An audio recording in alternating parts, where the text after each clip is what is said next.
नमस्कार। देखिए, इस वीडियो में मैं आपको सीमेंट और लाइम से रिलेटेड एमसीक्यूज़ कराऊंगा। टोटल 35 एमसीक्यूज़ हैं जो आपको इस पहले पार्ट में मिलेंगे। इसके जब बाकी पार्ट अपलोड होंगे तो वो आपको बिल्डिंग मटेरियल्स की प्लेलिस्ट में मिल जाएंगे। First question, the proper size of cube mould for testing compressive strength of cement is. देखिए, अगर सीमेंट के लिए पूछा जाए तो आंसर कुछ और होता है और कंक्रीट के लिए पूछा जाए तो कुछ और होता है। यहाँ पर सीमेंट की बात हो रही है। कंप्रेसिव स्ट्रेंथ टेस्ट में क्यूब मोल्ड का साइज़ 70.6 mm लिया जाता है। अगर पूरे टेस्ट की बात करें तो सबसे पहले सीमेंट और सैंड को 1:3 के रेशियो में लिया जाता है। फिर इसमें जो वाटर ऐड होता है वो कंबाइंड वेट का P/4 + 3% ऐड होता है। P यहाँ पर स्टैंडर्ड कंसिस्टेंसी है। अब देखिए, यहाँ पर एक और पॉइंट निकल के आता है कि कंप्रेसिव स्ट्रेंथ टेस्ट और साथ के साथ टेंसाइल स्ट्रेंथ टेस्ट, इन दोनों टेस्ट को करने से पहले कंसिस्टेंसी टेस्ट किया जाना चाहिए, तभी जाके आपको P की वैल्यू मिलेगी जो कि वाटर का परसेंटेज निकालने में मदद करेगी। इसके बाद इसको मिक्स किया जाता है और फिर जो हमें क्वेश्चन पूछा गया है कि क्यूब मोल्ड का साइज़ विच इज़ 70.6 mm या फिर 7.06 सेंटीमीटर, उसका फेस एरिया भी है यहाँ पर 5000 mm² या फिर 50 सेंटीमीटर स्क्वायर। ये सारे की पॉइंट्स हैं, इनसे भी क्वेश्चन बनते हैं जैसे यहाँ पे क्यूब मोल्ड से बना हुआ है। फिर इसकी टेस्टिंग की जाती है 24 घंटे के बाद। जब इसको रिमूव कर दिया जाता है तो वाटर से, तो इसकी टेस्टिंग होती है अलग अलग टाइम इंटरवल्स पे, 3 दिन, 7 दिन, कुछ किताबों में 14 डेज़ भी है। फिर 28 डेज़ पे फाइनल इसकी टेस्टिंग होती है मशीन पे। तो यहाँ पर ऑप्शन ए सही हो जाएगा, 7.05 centimetre. Gypsum is added to cement to prevent cracks, to help C2S and C3S, to give uniform texture, to counteract C3A। Option D सही होगा।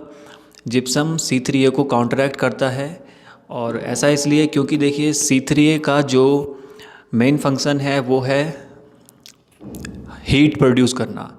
सबसे ज़्यादा हीट ऑफ हाइड्रेशन का रेट इसी का होता है और इसी की वजह से रिएक्शन फास्ट होती है। अगर हम आसान शब्दों में कहें तो C3A रिस्पॉन्सिबल होता है इनिशियल सेटिंग टाइम के लिए। दूसरी ओर जिप्सम इसके ऑपोजिट फंक्शन करता है। जिप्सम का काम होता है अर्ली हार्डनिंग को प्रिवेंट करना, जिसको हम फ्लैश सेटिंग भी कहते हैं।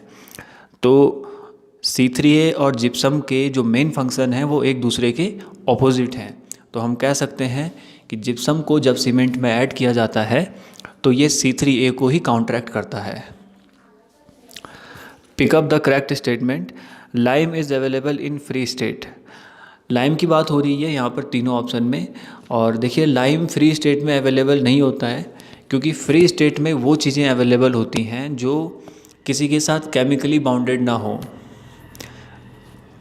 ऑक्सीजन है जैसे, तो वो फ्री है क्योंकि उसमें सिर्फ O है। लाइम में CaO हो जाता है, कैल्शियम ऑक्साइड। तो क्योंकि दो चीज़ें आ गई हैं तो वो केमिकली बाउंडेड होंगी। तो कंक्लूज़न ये है कि लाइम फ्री स्टेट में अवेलेबल नहीं होगा। Lime is made up from gypsum, ये गलत है। और तीसरा सही है, lime is made from dolomite या फिर कैल्शियम कार्बोनेट। ज़्यादातर केसेस में लाइम को कैल्शियम कार्बोनेट से बनाया जाता है, जिसकी इक्वेशन आपके सामने है। कैल्शियम कार्बोनेट को हीट प्रोवाइड करके लाइम बन जाता है और CO2 गैस निकलती है। डोलोमाइट यहाँ पे जो बोला गया है उसका पूरा केमिकल नाम होता है कैल्शियम मैग्नीशियम कार्बोनेट, CaMgCO3²। इसकी मदद से भी लाइम को बनाया जा सकता है। तो ऑप्शन सी यहाँ पर सही होगा। Specific gravity of OPC is generally, तो जनरली कितनी होती है? 3.15। अगर 3 और 3.5 के बीच में कोई ऑप्शन है तो वो आपको वहाँ पे सही टिक करना चाहिए। एक और चीज़ है यहाँ पे, स्पेसिफिक ग्रेविटी जो मेज़र की जाती है, डिटरमिन की जाती है, वो की जाती है ली चैटलियर फ्लास्क से। ये इसका इक्विपमेंट है। The compressive strength of OPC after 3 days should not be less than, कितने से कम नहीं होनी चाहिए। देखिए OPC के तीनों ग्रेड के लिए और 3 अलग अलग टाइम इंटरवल के लिए कम से कम स्ट्रेंथ बताई गई है। अगर हम बात करें तीनों ग्रेड की 33, 43 और 53, तो इनकी जो फाइनल स्ट्रेंथ है 28 डेज़ पे, वो आपको देखने को मिलेगी उतनी ही जितना इनका ग्रेड का नंबर है, 33, 43 और 53। अब अगर हम 7 डेज़ पे देखें तो वो ऑलमोस्ट होता है इसका 66%, यानी 2/3, और 3 डेज़ पे ये हो जाता है लगभग आधा। तो कहने का मतलब ये है कि आपको पूरी टेबल याद नहीं करनी है, बस इसको समझना है कि 28 डेज़ पे पूरी स्ट्रेंथ मिल रही है, 7 डेज़ पे 2/3 और 3 डेज़ पे हाफ। यहाँ पर OPC बोला गया है, ग्रेड नहीं दिया है, तो हम ऑर्डिनरी का जो नॉर्मल ग्रेड है वो 33 है, उसको लेके चलेंगे, और 3 डेज़ में वो हो जाएगा 16 न्यूटन पर mm²। ऑप्शन में आपने देखा होगा किलोग्राम पर सेंटीमीटर स्क्वायर की बात हो रही है, तो इसका कन्वर्जन भी मैंने लिखा है यहाँ पे, 1 न्यूटन पर mm² में होता है 10 किलोग्राम पर सेंटीमीटर स्क्वायर। तो 16 में हो जाएगा 160। 160 आपको जहाँ पर भी दिखे वो सही हो जाएगा। 160 नहीं है तो राउंड फिगर ले लेंगे, 150 यहाँ पे सही होगा। The constituents of cement which is responsible for initial setting time of cement is, इसकी बात अभी करी थी मैंने, C3A या ट्राई कैल्शियम एल्यूमिनेट, ये रिस्पॉन्सिबल होता है इनिशियल सेटिंग टाइम के लिए। Good quality cement contains higher percentage. देखिए ये जो चारों दे रखे हैं ये बॉक्स कंपाउंड हैं, ये चारों इंपॉर्टेंट होते हैं किसी भी सीमेंट में, पर अगर प्रायोरिटी सेट की जाए तो सबसे ज़्यादा हम उसी को प्रायोरिटाइज़ करेंगे जिसकी क्वांटिटी ज़्यादा होगी। तो ट्राई कैल्शियम सिलिकेट यानी C3S सबसे ज़्यादा होता है, करीब 30 से 50%। उसके बाद आता है डाई कैल्शियम सिलिकेट 20 से 45%। तो जब अकेले ये दे रखे हों, जब चारों बॉक्स कंपाउंड इंडिविजुअली दे रखे हों तो तब ट्राई कैल्शियम सिलिकेट सही आंसर होता है, और जब ये पेयर में दे रखे हों, कोई से 2 एक ऑप्शन में, कोई से 2 दूसरे ऑप्शन में, तो तब C2S और C3S इनका पेयर सही होता है, क्योंकि वो दोनों मिलके करीब करीब 70% तक बना देते हैं। Quick lime as it comes from kiln is called, kiln से जब ये निकाला जाता है भट्टी से तो इसे क्या बोला जाता है, लंप लाइम बोलते हैं, ऑप्शन C। वाटर रिक्वायर्ड पर बैग ऑफ सीमेंट इज़, देखिए वाटर की जो रिक्वायरमेंट होती है सीमेंट में वो 2 पैमाने में देखी जाती है। सबसे पहले तो 23% देखा जाता है जो ज़रूरी होता है सीमेंट को हाइड्रेट करने के लिए, उसके बाद 15% और ऐड किया जाना चाहिए, और वो इसलिए ताकि सीमेंट में जो पोर हैं उनको फिलअप किया जा सके। तो ओवरऑल 38% वाटर रिक्वायरमेंट होती है सीमेंट को हाइड्रेट करने के लिए। 1 बैग ऑफ सीमेंट की बात हो रही है इस क्वेश्चन में, तो 50 kg का होता है, उसका 23% तो होगा 11.5 किलो और 38% होगा 19 किलो। तो सही मायने में न तो 11.5 सही है न 19 सही है, हमें इनका एवरेज देखना है। इनका एवरेज, और जो कि सही ऑप्शन में यहाँ पे दे भी रखा है, वो 14 हो जाएगा। अगर यहाँ पे 15 होता तो वो भी सही होता, फिर राउंड फिगर यहाँ पे चल जाता है। अगर आपको सभी मेंबर्स ओनली वीडियोस एक्सेस करनी है तो उसके लिए चैनल को ज्वाइन करना है, जिसकी सारी डिटेल आपको ज्वाइन बटन में मिल जाएंगी। सेल फ़ोन यूज़र है तो कुछ ऐसा इंटरफेस आपको दिखेगा जैसा इस वक्त स्क्रीन पे दाईं ओर दिख रहा है, आप चेक कर सकते हैं। Volume of 1 bag of cement is, देखिए वैसे तो आपको ये याद होना चाहिए 0.0347 क्यूबिक मीटर, और अगर आपको नहीं पता तो आप इसको निकाल भी सकते हैं, यानी कैलकुलेट कर सकते हैं। डेंसिटी इक्वल होता है मास ओवर वॉल्यूम। वहाँ से वॉल्यूम बराबर हो जाएगा मास ओवर डेंसिटी। मास की जगह हम 50 kg रखेंगे which is 1 bag of cement, weight of 1 bag of cement, and density की जगह 1440 रखेंगे। इसको कैलकुलेट करके आ जाएगा 0.0347। यहाँ पे एक और पॉइंट क्लियर होता है कि सीमेंट की डेंसिटी 1440 किलोग्राम पर मीटर क्यूब होती है। Le Chatelier's method can be use to determine. Le Chatelier method या एपरेटस यूज़ करते हैं हम सीमेंट की साउंडनेस निकालने के लिए कि सीमेंट कितना साउंड है। देखिए, साउंडनेस टेस्ट जो होता है सीमेंट का, इसका सबसे पहले तो पर्पज़ ये होता है कि सीमेंट कितनी साउंड है या कहीं सीमेंट अनसाउंड तो नहीं है। और साउंड होने का मतलब दरअसल यहाँ पे वॉल्यूम से होता है, यानी जब सीमेंट को हम कंक्रीट में कन्वर्ट कर देंगे तो उसके बाद वो अपने वॉल्यूम में कितना चेंज लेके आएगा, इस चीज़ को पता करने के लिए साउंडनेस टेस्ट किया जाता है। अगर इसमें वो फेल हो जाता है तो हम सीमेंट को अनसाउंड डिक्लेयर कर देते हैं। और एक अनसाउंड सीमेंट क्रैक्स वगैरह प्रोड्यूस कर सकती है, इसलिए उसको यूज़ नहीं करते हैं। ये जो टेस्ट है इसको 2 मेथड में किया जा सकता है, ली चैटलियर और ऑटोक्लेव। इस क्वेश्चन में ली चैटलियर की बात हो रही है। ली चैटलियर एपरेटस कुछ इस तरह से दिखता है। ये जो 2 फिगर आपको दिख रहे हैं, ये एक टॉप व्यू है, एक फ्रंट व्यू कह सकते हैं या साइड व्यू कह सकते हैं। ऊपर वाला टॉप व्यू है और जो नीचे वाला है वो साइड व्यू है। इसमें ग्लास प्लेट दिख रही होंगी, इनको प्लेस कर दिया जाता है जब उसके अंदर सीमेंट पेस्ट को भर दिया जाता है। और बाकी ली चैटलियर एपरेटस की डायमेंशन दे रखे हैं यहाँ पे, जैसे डाया हो गया, स्प्लिट की लंबाई वगैरह। तो देखिए, ये सब अगर आपको अच्छे से जानना है तो मैं आपको सजेस्ट करूँगा कि ये जो टेस्ट है इसकी प्रॉपर वीडियोस हैं यूट्यूब पर, आप उनको अलग से जाकर देखिए, वहाँ पर ज़्यादा बेहतर समझ आता है। चलिए, फ़िलहाल यहाँ पे साउंडनेस ऑफ टेस्ट सही हो जाएगा। Standard consistency test is done. अब यहाँ पे एपरेटस पूछा हुआ है कि स्टैंडर्ड कंसिस्टेंसी में कौन सा एपरेटस यूज़ किया जाता है। तो इसमें होता है वाइकेट एपरेटस। सबसे पहली बात, इस टेस्ट को हम करते इसलिए हैं ताकि हम नॉर्मल कंसिस्टेंसी मालूम कर सकें, यानी किसी भी सीमेंट को उसका पेस्ट बनाने के लिए कितना पानी चाहिए होता है, क्वांटिटी ऑफ मिक्सिंग वाटर। एक आध चीज़ें हैं इस टेस्ट के बारे में, जैसे इसमें 300 ग्राम ऑफ सीमेंट ली जाती है, फिर उसका 25% वाटर ऐड कर दिया जाता है।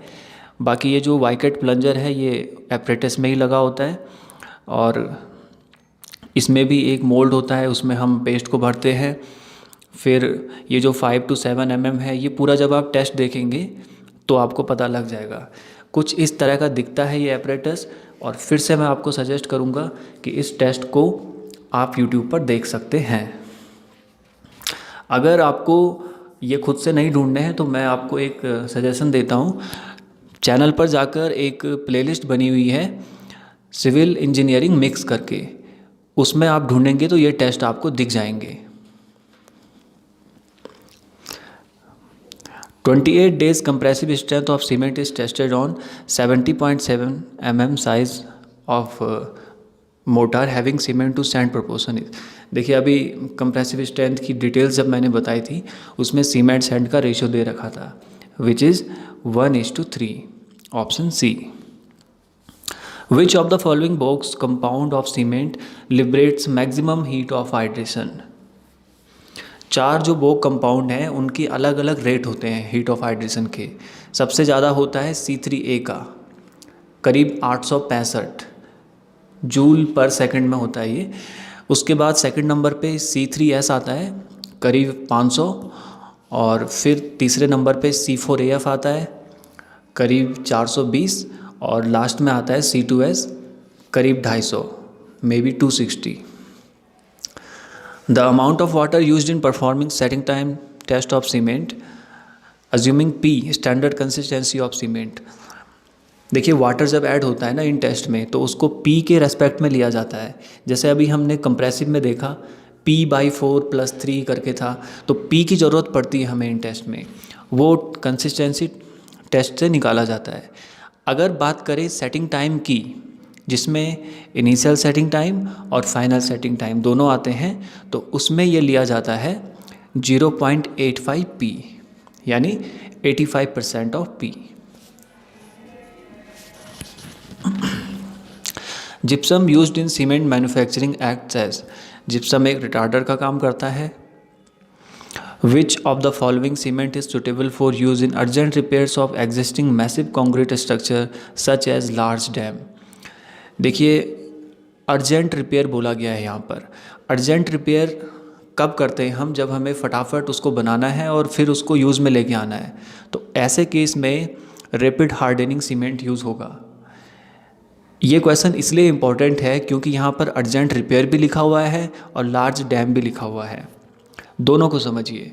अर्जेंट रिपेयर में आपको RHC यूज़ करना है क्योंकि हमें वहाँ पे फटाफट अपने काम को पूरा करना है।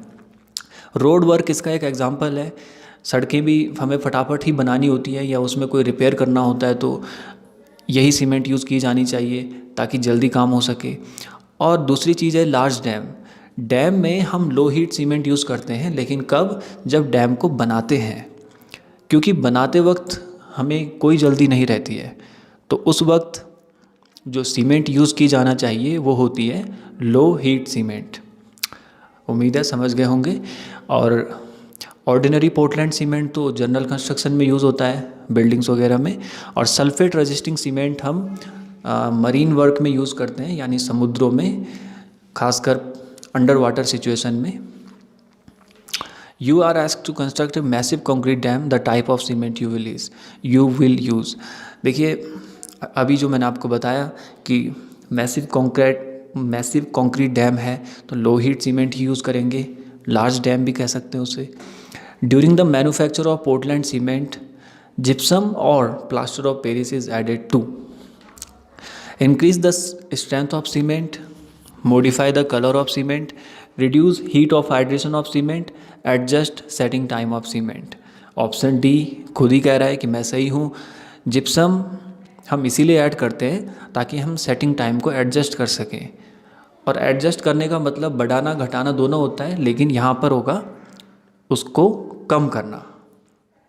ओ सॉरी, जिप्सम क्या करता है? जिप्सम रिटार्डर है, तो ये क्या करेगा? ये बढ़ा देगा, तो ये सेटिंग टाइम को बढ़ा देगा। ऑलराइट, वीडियो आपको पसंद आ रहा है तो आपसे गुजारिश है कि इस वीडियो को लाइक कर दीजिए अभी। Which of the following is added for quick setting of cement. अब यहाँ पर देखिए, ऑपोजिट में सवाल पूछा गया है। जिप्सम हम कब ऐड करते हैं? जब हमें सेटिंग टाइम को बढ़ाना होता है ताकि सीमेंट देर से सेट हो। अब यहाँ पर उल्टा बोला गया है, क्विक सेटिंग सीमेंट में जस्ट ऑपोजिट होता है, सेटिंग टाइम कम हो जाता है। तो उस केस में हम क्या करते हैं? एल्यूमिनियम सल्फेट को ऐड करते हैं। इस सवाल का एक आंसर ये भी हो सकता है कि जिप्सम कंटेंट को रिड्यूस कर दिया जाता है, पर क्योंकि यहाँ पर ऐड करने की बात हो रही है तो हम एल्यूमिनियम सल्फेट को ऐड करेंगे, Al2SO4 होल थ्राइस। तो ऑप्शन यहाँ पर डी सही होगा। और क्विक सेटिंग सीमेंट की बात करें अगर, तो एक ज़रूरी पॉइंट है वो ये कि इसका इनिशियल सेटिंग टाइम 5 मिनट होता है और final setting time 30 minute. Use होता है ये अंडर वाटर या रनिंग वाटर सिचुएशंस में, ध्यान रखिए इसको भी। द डेंसिटी ऑफ सीमेंट अभी आपको बताया था 1440। The high early strength of rapid hardening cement is due to its increased content of gypsum, burning at high temperature, increased content of cement, higher content of tricalcium silicate। देखिए, box compound में चारों का अपना अपना role होता है। कुछ responsible होते हैं अर्ली स्ट्रेंथ के लिए, कुछ रिस्पॉन्सिबल होते हैं लेट स्ट्रेंथ के लिए। जैसे अगर हम बात करें, यहाँ पर अर्ली स्ट्रेंथ लिखा हुआ है, तो ट्राई कैल्शियम सिलिकेट यानी C3S ये रिस्पॉन्सिबल होता है अर्ली स्ट्रेंथ के लिए। इसी के ऑपोजिट जो C2S है वो लेट स्ट्रेंथ के लिए रिस्पॉन्सिबल होता है। वो अकेला एक ऐसा कंपाउंड है जो साल भर से भी ज़्यादा तक रिएक्ट करता रहता है। चलिए यहाँ पर क्या हो जाएगा, ट्राई कैल्शियम सिलिकेट का जो ज़्यादा कंटेंट यूज़ करेंगे तो वो रिस्पॉन्सिबल होता है अर्ली स्ट्रेंथ के लिए रैपिड हार्डनिंग सीमेंट में। Die calcium silicate hydrates rapidly, generates less heat of hydration, hardens rapidly, has less resistance to sulfate attack। जैसा कि अभी कहा कि ये लेट स्ट्रेंथ के लिए रिस्पॉन्सिबल होता है। At early ages it has little influence on strength and hardness. हाँ, यहाँ पर आप देख सकते हैं लिखा हुआ है कि शुरुआत में क्या होता है, इसका कुछ खास इम्पैक्ट नहीं होता है स्ट्रेंथ में या फिर हार्डनेस में, लेकिन 1 साल के बाद जो ये स्ट्रेंथ में अपना कंट्रीब्यूशन दे चुका होता है वो लगभग ट्राई कैल्शियम सिलिकेट के बराबर ही होता है। एक बार आप पढ़ लीजिए, while after 1 year its contribution to the strength and hardness is proportionality almost equal to tricalcium silicate. लगभग बराबर वो अपना वहाँ पे कंट्रीब्यूट कर देता है, लेकिन स्पीड इसकी काफ़ी स्लो होती है। तो कंक्लूज़न यही है, हम कह सकते हैं कि C2S जो है वो less heat of hydration generate करता है। Fineness of cement can be found out by sieve analysis using IS sieve number. Fineness test में हम एक IS सीव लेते हैं, सीव नंबर 9 होती है। और अगर हम उसकी बात करें, देखिए थोड़ा डिटेल में, फाइनेस टेस्ट में वैसे तो कई और मेथड भी हैं, पर उनमें से एक मेथड है सीव मेथड, जिसमें हम 100 ग्राम सीमेंट लेते हैं, 9 नंबर की सीव यूज़ करते हैं जो कि 90 माइक्रोन की होती है एग्जैक्टली। 10-15 मिनट तक हम उसमें उसको सीव करना ही कहते हैं उसको। फिर अलग अलग तरह की सीमेंट के लिए ये अलग अलग जो परसेंटेज दे रखा है, रेजिड्यू का दे रखा है। रेजिड्यू यानी जो कचरा है वो इतने से ज़्यादा एक्सीड नहीं करना चाहिए। मान लीजिए OPC की बात हो रही है, 100 ग्राम सीमेंट लिया हमने, 10-15 मिनट तक सीव किया उसे, तो 15 मिनट बाद 90 ग्राम से ज़्यादा उस सीव से पास थ्रू हो जाना चाहिए। 10% से कम यानी 10 ग्राम से कम ही उसके ऊपर रुकना चाहिए, तभी वो सीमेंट जो है पास मानी जाएगी। इसी तरह से रैपिड हार्डनिंग के लिए है 5% और पोर्टलैंड के लिए है 5%। चलिए, सीव नंबर 9 होगा यूज़ इसमें। As the cement set and hardens is generate heat, this is called. Simple question है, हीट ऑफ हाइड्रेशन बोलते हैं इस प्रोसेस को। Which of the following type of lime is use for under water construction. Under water construction में hydraulic lime use किया जाता है। As a cheap alternative the fineness of cement is tested by using. अब देखिए यहाँ पर 100 micron और 90 micron बोला गया है एक तो, और दूसरा यहाँ पे 90% और 95 बोला गया है। सबसे पहली बात 90 माइक्रोन वाला सही होगा, अभी आपको बताया था। और उसके बाद उसमें कितना बोला गया था कि OPC में 10% रेजिड्यू बचना चाहिए और RHC में 5%। तो OPC के हिसाब से ये ऑप्शन B सही है, क्योंकि 90% पास हो जाना चाहिए। RHC के हिसाब से ऑप्शन C सही है कि उसमें 95 पास हो जाना चाहिए। पर क्योंकि यहाँ पे सीमेंट का कोई नाम दे नहीं रखा है तो हम ऑर्डिनरी लेके ही चलेंगे। ऑप्शन B यहाँ पर सही होगा।